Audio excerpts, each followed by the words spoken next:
Chipotle has been doing some really interesting things to sell burritos in the past several years. They started the Cultivate festival, shown here, which combines food, music, and ideas.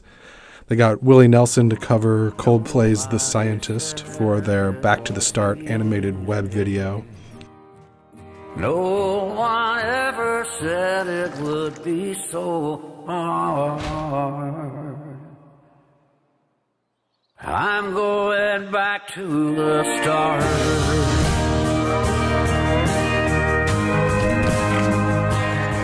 They followed that up with the Fiona Apple cover of Pure Imagination from Willy Wonka and the Chocolate Factory for the Scarecrow, another animated web video.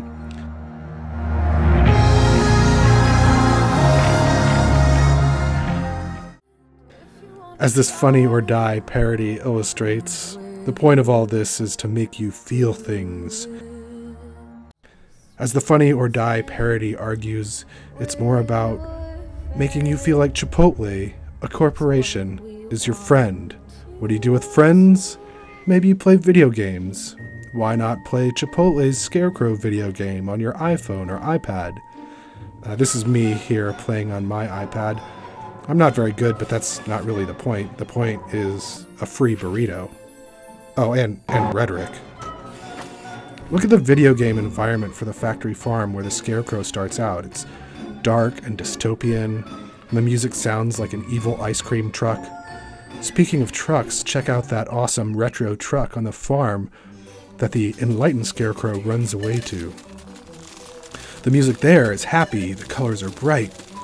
In addition to Back to the Start and the Scarecrow, Chipotle has also produced Farmed and Dangerous.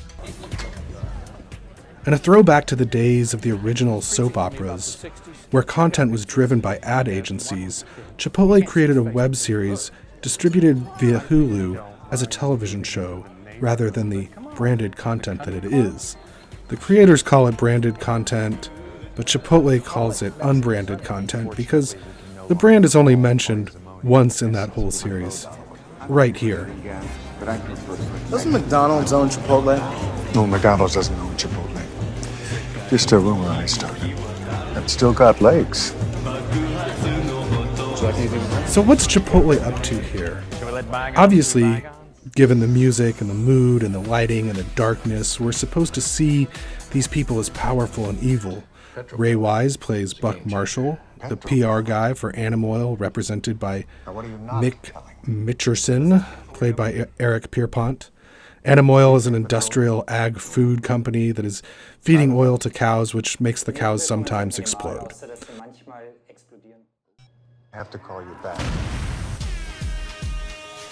They are evil and deceptive and can't be reasoned with, but the next generation, represented by Buck's daughter Sophia, played by Karen Moore, might be persuaded to change by good-looking farm boy John Sloan.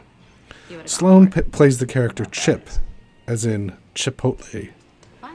He takes Sophia out to lunch and to his farm and tells her the heart-wrenching story of how he got his farm. And then one day my dad was gored in the leg by one of our boars. It got infected, and that boar had been on antibiotics its whole life, like all the rest of them. The strain that infected my dad was resistant to every medication they tried.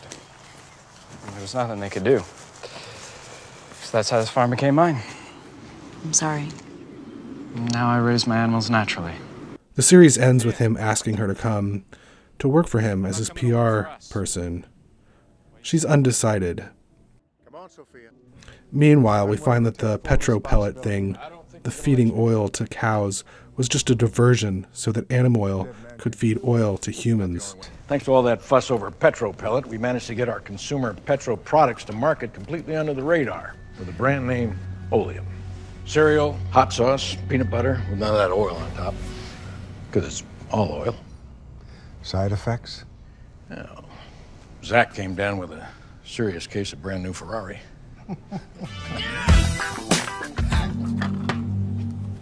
He sure loves those oleum crackers. In case you're wondering if the series is heavy-handed with its analogies, watch the very last scene.